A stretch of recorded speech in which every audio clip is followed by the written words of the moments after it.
गुरुर्ब्रह्मा गुरुर्विष्णु गुरुर्देवो महेश्वरा गुरुर्साक्षात् परब्रह्म तस्मै श्री गुरुवे नमः।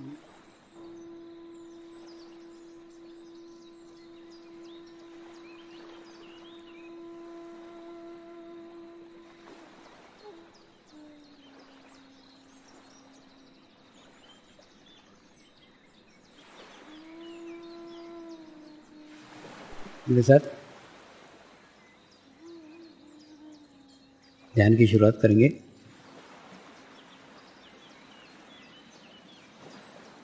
मैं एक पवित्र आत्मा हूँ। मैं एक शुद्ध आत्मा हूँ। मैं एक पवित्र आत्मा हूँ। मैं एक शुद्ध आत्मा हूँ। मैं एक पवित्र आत्मा हूँ। मैं एक शुद्ध आत्मा हूँ। गुरु मंत्र का उच्चारण करेंगे। ओम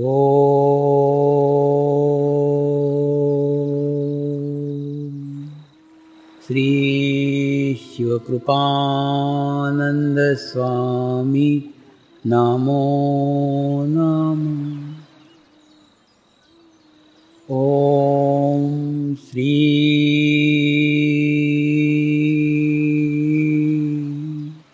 शिवकृपानंद स्वामी नमो नमः।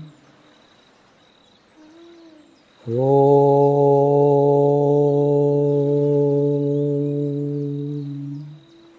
श्री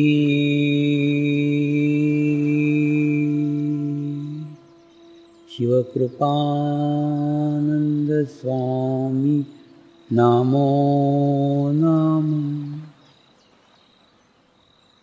ओम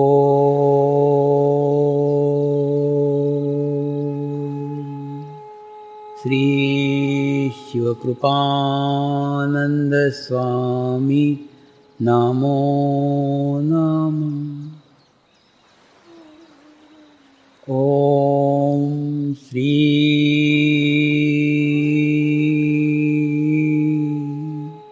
शिवकृपानंद स्वामी नमो नमः। ओम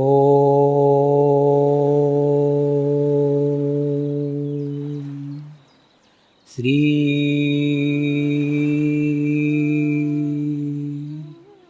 शिवकृपानंद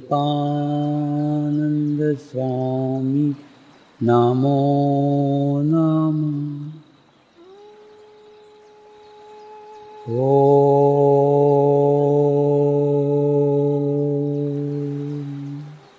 श्री शिवकृपानंद स्वामी नमो नमः। ओम श्री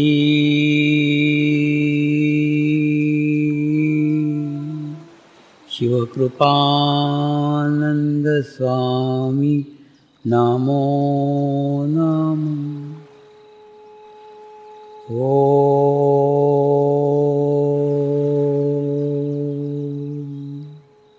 श्री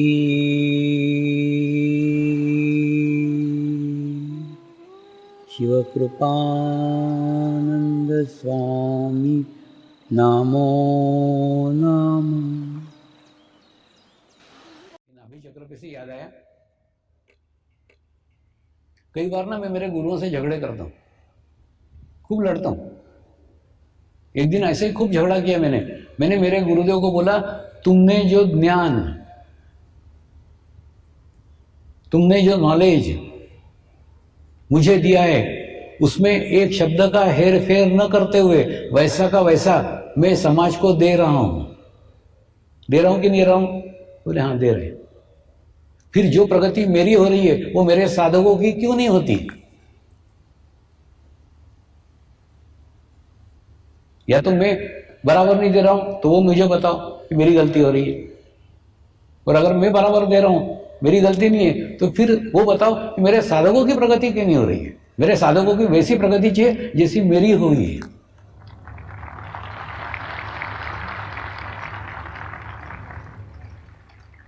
इसलिए मैं झगड़ा करता हूं। तो उन्होंने क्या उत्तर दिया मालूम है? उन्होंने उत्तर दिया, कुछ शरीर के चक्र ऐसे हैं जो चक्र उनको ही क्लियर करना पड़ेंगे। जब तक वो उनके चक्र क्लियर नहीं करते तो कोई हथेली नहीं लगा सकता।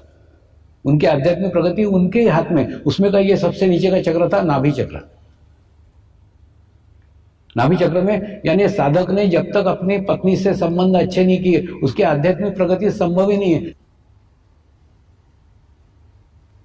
पत्नी ने भी जब तक अपने पति के साथ रिलेशन अच्छे नहीं किए उसकी आध्यात्मिक प्रगति संभव ही नहीं है। नाभि चक्र एकदम स्ट्रांग है, तुम्हारे आंतरिक संबंध आपस में है।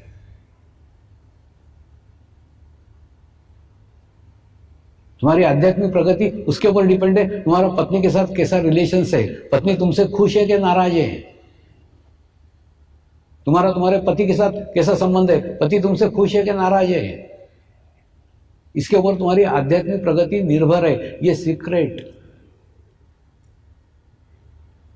ये रहस्य गुरुओं ने मुझे समझाया। अब साधकों के पत्नी से रिलेशंस कैसे, वो तो तू क्या कर लेगा, वो तो उसको ठीक करना पड़ेंगे ना।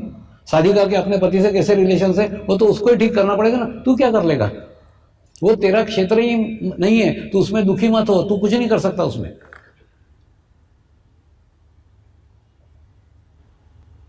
ऐसे ही दूसरा एक चक्र उन्होंने बताया, हृदय चक्र। हृदय चक्र का संबंध तुम्हारे माँ और तुम्हारे बाप से।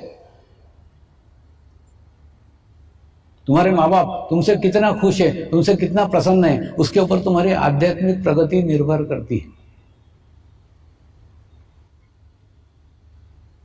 आध्यात्मिक प्रोग्रेस निर्भर करती है तुम्हारे माँ बाप तुमसे खुश है या नहीं है। अगर जीवित है तो उनको खुश करने का प्रयत्न करो, प्रसन्न करने का प्रयत्न करो, और नहीं है तो उनके लिए प्रार्थना करो, उनके लिए प्रेयर करो। जो कुछ तुमसे गलतियां हुई तुम्हारे जीवन काल में उसके लिए क्षमा मांगो, माफी मांगो। माँ बाप परमात्मा का रूप होते हैं, वो आपके सभी गलतियों को क्षमा करने में सक्षम है। माँ बाप से तुम्हारे कैसे रिलेशन से उसके ऊपर तुम्हारा हृदय चक्र निर्भर करता है। हृदय चक्र पकड़ेगा। और दूसरा, ये कहानी किससे नहीं है, ये मेरे जीवन के जीवंत अनुभव है।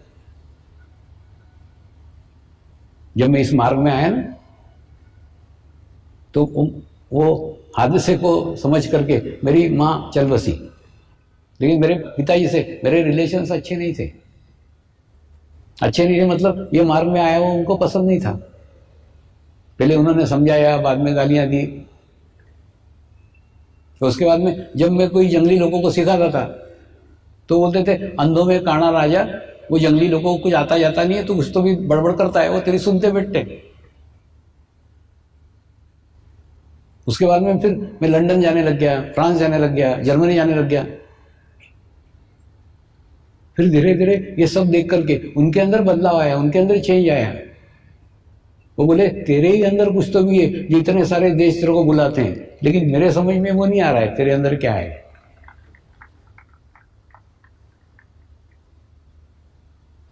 उनकी अभी 3 साल पहले मृत्यु हुई, लेकिन मृत्यु के 3 साल पहले स्थिति ये थी कि मैं उनको पिताजी करके नमस्कार करता था, वो गुरु करके मेरे को नमस्कार करते थे। मैंने जो बाप जीवन भर विरोधी रहा हो,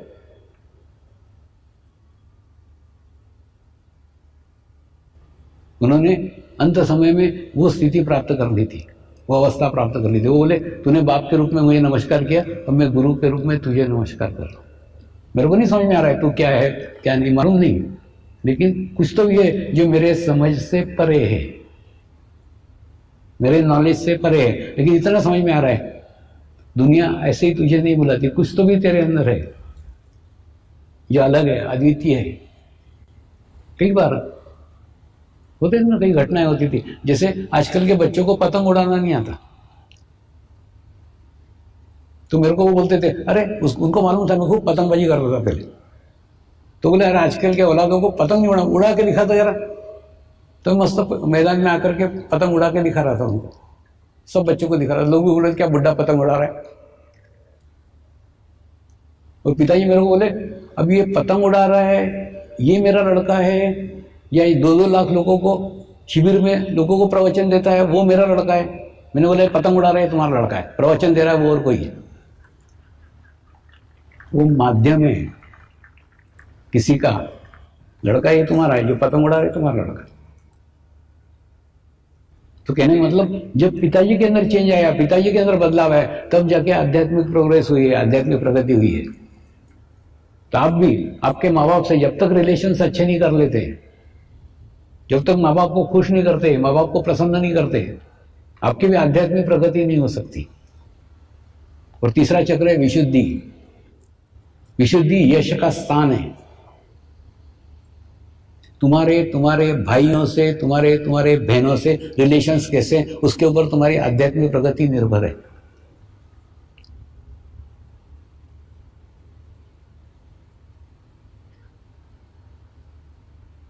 अब ये साधकों ही ठीक करना पड़ेगा ना। तुम्हारा पति पत्नी के रिलेशंस कैसे है, तुमको ठीक करना पड़ेगा। तुम्हारे माँ बाप से रिलेशंस कैसे है, तुमको ठीक करना पड़ेगा। तुमको तुम्हारे भाई बहनों से रिलेशंस कैसे है, ठीक करना पड़ेगा। मैंने भी मेरे जीवन में जब बहनों से रिलेशंस अच्छे किए, तब जाके आध्यात्मिक प्रगति हुई है। कई सालों तक कोई रिलेशंस नहीं थे। दूसरा, रिलेशन नहीं रखना भी खराब रिलेशंस के कैटेगरी में आता है। कैसे आता है? बहनें याद करती होगी ना कि अरे पहले अपन भाई के साथ कैसे बचपन में रहते थे, आजकल तो भाई चिट्ठी भी नहीं देता, पत्र भी नहीं बोलता, फोन भी नहीं करता। अच्छा, बहनों से रिलेशन अच्छे किए मतलब उनको समर्पण में लाया, ऐसा नहीं है। उनको जिस मार्ग का इच्छा थी, जिस मार्ग में इंटरेस्ट था, उस मार्ग के लिए उनको प्रोत्साहित किया, हेल्प किया, तो ऑटोमेटिकली उनसे रिलेशंस अच्छे हो गए। मेरे को भाई कोई है ही नहीं, तो बहनों से जब रिलेशंस अच्छे हुए तब जाके आध्यात्मिक प्रगति हुई। ये जितने बातें बता रहा हूं ना, ये सब मेरे जीवन के जीवंत अनुभव है।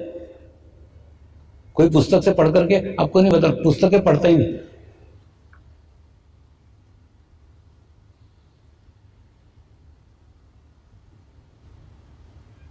तो मेरे गुरु ने कहा, साधक ये अपने रिलेशंस जब तक अच्छे नहीं कर सकते तब तक तू कुछ नहीं कर सकता। तू क्या कर सकता है उसमें?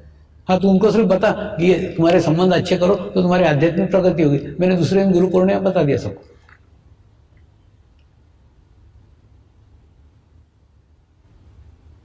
लेकिन मेरी शुद्ध इच्छा है, जैसी मेरी स्थिति है वैसी सबकी स्थिति हो।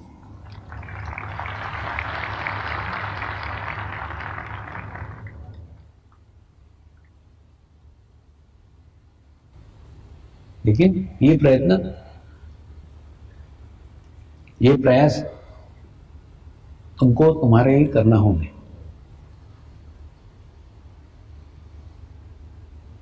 दूसरा, आध्यात्मिक प्रगति के लिए हमारे भारतीय संस्कृति में कई ऐसे माध्यम दिए गए हैं जिनके द्वारा हम हमारी आत्मिक प्रोग्रेस कर सकते हैं। लेकिन उन मार्गों से हम आज विमुख हो गए। जिस प्रकार से उनका अवलंब करना चाहिए वैसा अवलंब नहीं करते। उसमें का एक मार्ग है पूजा। अब आपके दादाजी को, नाना जी को पूछो ना, पहले के समय में पूजा घर का मुखिया करता था। घर का जो प्रमुख व्यक्ति है वो पूजा करता था। लेकिन आजकल वो प्रमुख व्यक्ति को समय ही नहीं है, टाइम ही नहीं है। वो अपने धंधे में, अपने नौकरी में लगा रहता है, उसको पूजा करने को टाइम ही नहीं रहता। तो वो क्या करता है, पत्नी पे डाल देता है। पत्नी भी आजकल नौकरियां करने वाली है, उनको भी टाइम नहीं रहता है। वो क्या करती है, अपने कॉलेज जाने वाली लड़की के ऊपर डाल देती है, तू कर। कॉलेज जाने वाली लड़की को भी टाइम नहीं रहता, उसको बहुत दूर कॉलेज रहता है, वो अपने और छोटे जो 10वीं में भाई है उसके ऊपर डाल देती है कि तू पूजा कर। 10वीं वाला भाई उसका अभ्यास रहता है, तो वो और छोटे अपने 5वीं वाले भाई के ऊपर डाल देता है कि तू पूजा कर। वास्तव में पूजा मन की एकाग्रता करने का माध्यम है। क्रमबद्ध तरीके से, लयबद्ध तरीके से पहले रेशमी वस्त्र पहनना और मन में भाव लाना कि मैं ये परमात्मा के लिए कर रहा हूं। फिर चंदन घिसना, और चंदन घिसते समय भी ये पूर्ण भाव रखना, ये मैं परमात्मा के लिए कर रहा हूं। फिर एक एक भगवान की मूर्ति को नीचे लाना, उसको पानी से नहलाना, दूध से नहलाना, फिर पानी से नहलाना, फिर पोंछना, फिर चंदन लगाना, हल्दी कुमकुम चलाना, फूल चढ़ाना, कपूर जलाना, अगरबत्ती जलाना, प्रसाद दिखाना, आखिरी में आरती करना, जय देव जय देव जय देव। यानी क्रमबद्ध तरीके से, लयबद्ध तरीके से मन को एकाग्र करने का माध्यम पूजा है। लेकिन आज इस माध्यम से हम विमुख हो गए हैं, वंचित हो गए हैं। आजकल पूजा करने को किसी को टाइम ही नहीं है। सबसे घर के छोटे बच्चे को पूजा करने को बोलते हैं। वो बच्चा भी मजबूरी में करता है, उससे छोटा कोई होता ही नहीं, तो सब भगवानों को लेता है, खड़खड़ खड़खड़ खड़खड़ होता है, रख देता है। अच्छा, घर के लोग भाषा भी ऐसे ही बोलते हैं, बर्तन मांज डाल, कपड़े धो डाल, पूजा कर डाल। यानी बर्तन मांजने में और पूजा करने में कोई भेदभाव नहीं है, दोनों समान है, एक जैसे काम है। तो पूजा जैसा सशक्त माध्यम आज हम खो चुके हैं।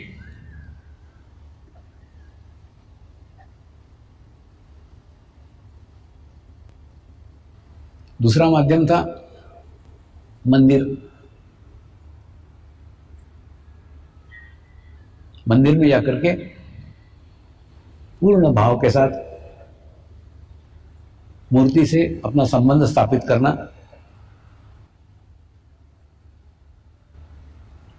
तो अंतर्मुखी शक्तियां मूर्ति में स्थापित होने के कारण हमारी भी अंतर्मुखी यात्रा प्रारंभ हो जाती है और हमको मंदिर में जाके अच्छा लगता है।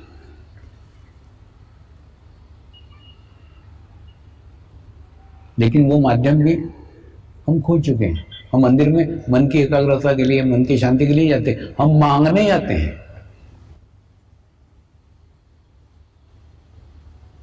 मेरा ये काम कर दो, मेरी ये समस्या दूर कर दो, मेरी ये प्रॉब्लम दूर कर दो। थोड़ा समझो ना, समस्या शरीर की है। जब तक जीवंत हो, जब तक समस्या रहेगी, एक खत्म होगी दूसरी चालू कर लोगे। और तुमको समस्या है मतलब तुम में समस्या है। तो मंदिर जो एक अच्छा माध्यम था जिससे अंदर की स्थिति अच्छी हो सकती थी, वो साधन भी हमने खो चुके हैं। वहां भी मांगने को जाते हैं।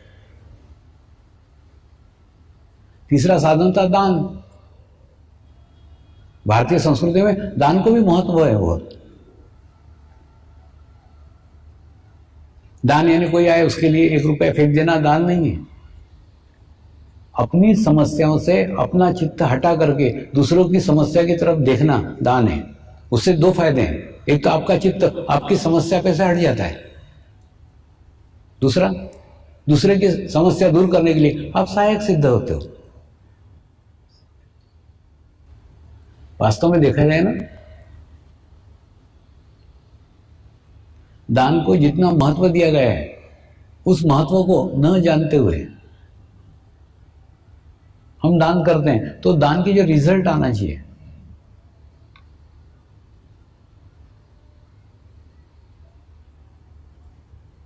जो परिणाम आना चाहिए वो हमारे जीवन में नहीं आते।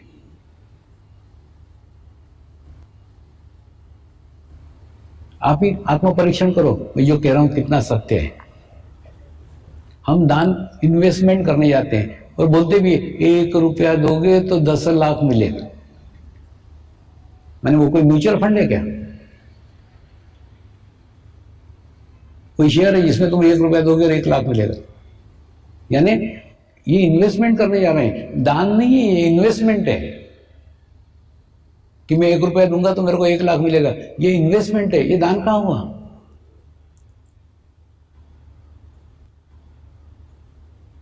दानसरी के माध्यम को भी हमने खो दिया है। दूसरा, मेरा ये काम कर दोगे तो मैं इतना चढ़ावा चढ़ाऊंगी, मतलब रिश्वत। भगवान को भी नहीं छोड़ा रे बाबा। एक जगह तो छोड़ो, डाकन एक घर छोड़ के करती है, तुमने एक जगह भी नहीं छोड़ी, वो मंदिर को भी वहां रिश्वत का ये बना दिया कि मेरा ये काम कर दोगे तो मैं इतना चढ़ावा चढ़ाऊंगी, इतना पैसा दूंगी, इतना दान करूंगी, इतना। तो दान इन्वेस्टमेंट नहीं है, दान रिश्वत नहीं है। और दूसरा, इस जन्म में देंगे तो अगले जन्म में मिलेगा। अरे काय को अगले जन्म की आशा रख रहा है रे? अब तुम इच्छा ही कर रहे हो अगले जन्म मिलेगा, जा साले अगले जन्म में जा।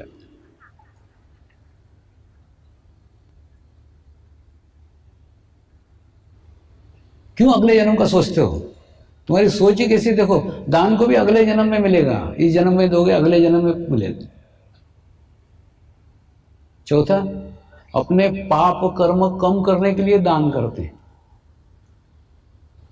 है ना। कई साधु संत बोलते हैं, तूने इतना पाप किया 1 लाख रुपए दान कर, पाप मुक्त हो जाएगा। इतना दान किया 10 लाख रुपए दान कर, मुक्त हो जाएगा। ये कोई बनेगा का चोपड़ा है क्या कि कम हो जाएगा, घट जाएगा? जितना पाप किया उतना भोगना ही पड़ेगा, वो कुछ नहीं कटने वाला है।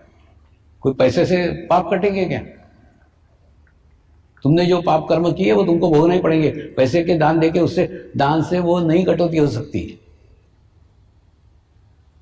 तो दान पाप कर्म काटने का माध्यम नहीं है, दान इन्वेस्टमेंट नहीं है, दान अगले जन्म में मिलेगा ये नहीं है, दान रिश्वत नहीं है। दान सरी के पवित्र शब्दों को भी सत्यानाश कर डाला।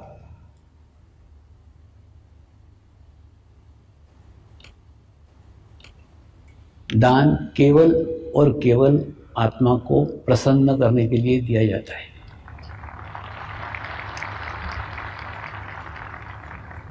एक रुपया दो, लेकिन किसी को बताने की आवश्यकता नहीं, किसी को दिखाने की आवश्यकता नहीं, और आप इसलिए दे रहे हो कि उससे आपके मन को अच्छा लग रहा है।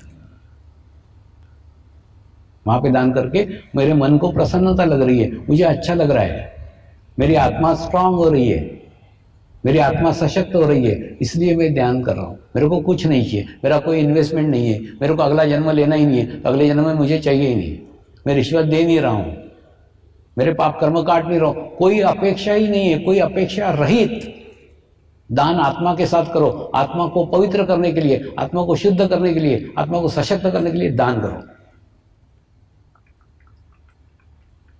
तो दान के अर्थ को समझो पहले, दान काय के लिए कर रहे हो। तो दान भी एक माध्यम था, वो भी हमने खो चुके हैं। अब बताओ, पूजा खो दी, मंदिर खो दिया, दान खो दिया, रहा क्या? अब एक ही मार्ग बचा है, वो है ध्यान। अब इसको खराब मत करना, और कोई मार्ग बचा नहीं रे बाबा, कोई मार्ग बचा नहीं, एक ही मार्ग बचा है, ध्यान। ध्यान अपेक्षा के साथ मत करो। सारे माध्यम तुमने गंदे कर डाले, सब माध्यम दूषित कर डाले, सब माध्यम अशुद्ध कर डाले, अपवित्र कर डाले, इसको अपवित्र मत करो। ध्यान कोई अपेक्षा के साथ मत करो, ध्यान करने से मेरा ये हो जाए, कुछ नहीं होगा तुम्हारा। तुम्हारे आत्मा को सशक्त होगा, आत्मा स्ट्रांग होगा, आत्मा मजबूत होगा, बस इसके लिए ध्यान कर रहे हैं। आत्मा की प्रसन्नता के लिए ध्यान करो, बाकी कुछ नहीं चाहिए। मैं इस मार्ग में कोई अपेक्षा से नहीं आया, लेकिन आज उस स्थिति में हो कि मेरे को पाने के लिए जीवन में कुछ नहीं रह गया, ये स्थिति तुमको मिलनी चाहिए।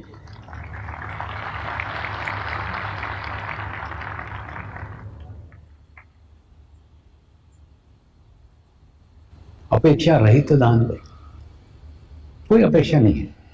मैं थोड़ा समझाता हूं। अपेक्षा सारे साधना का सत्यानाश कर देती है, सारे ध्यान का सत्यानाश कर देगी, सारे साधना का सत्यानाश कर देगी, सारे समय का बर्बाद कर देगी। क्यों? थोड़ा समझ लो। अपेक्षा का संबंध आपके शरीर के साथ होता है, आत्मा की कोई अपेक्षा नहीं होती। आत्मा को कुछ नहीं चाहिए। ध्यान आत्मा का परमात्मा से संबंध स्थापित करने का शुद्ध और शुद्ध माध्यम है। उसमें अपेक्षा ला करके उसको अपवित्र अशुद्ध मत करो रे बाबा, आखिरी मार गई है। प्रार्थना करेंगे। हे परमात्मा, हम सभी पवित्र आत्माएं आपको हृदय से प्रार्थना करते हैं कि सारे विश्व में शांति हो, सारे विश्व के आत्माओं की आध्यात्मिक उन्नति हो एवं सर्वांगीण उन्नति हो। यही हम सब आत्माओं की शुद्ध इच्छा है। नमस्कार करेंगे।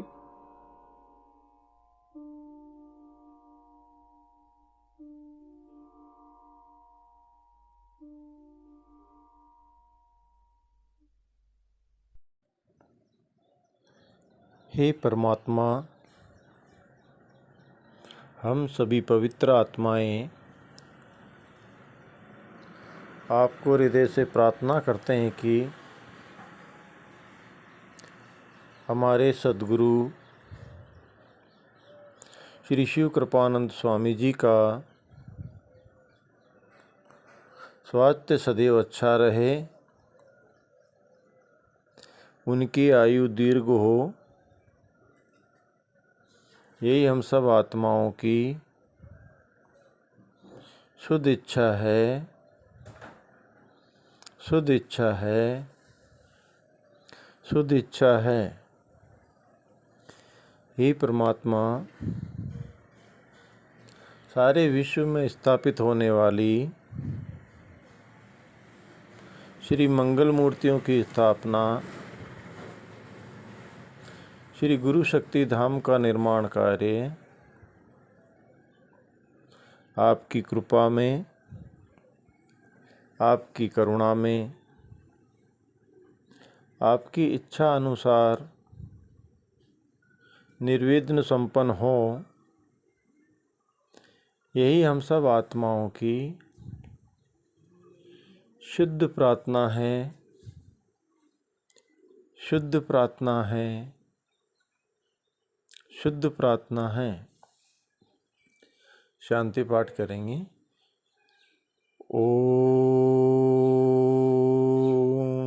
ध्यो शांति अंतरिक्ष ग्वम शांति पृथ्वी शांति आपः शांति औषधयः शांति वनस्पतयः शांति विश्वे देवाः शांति ब्रह्म शांति सर्वगं शांति शांति एव शांति सामा शांति एधि ओम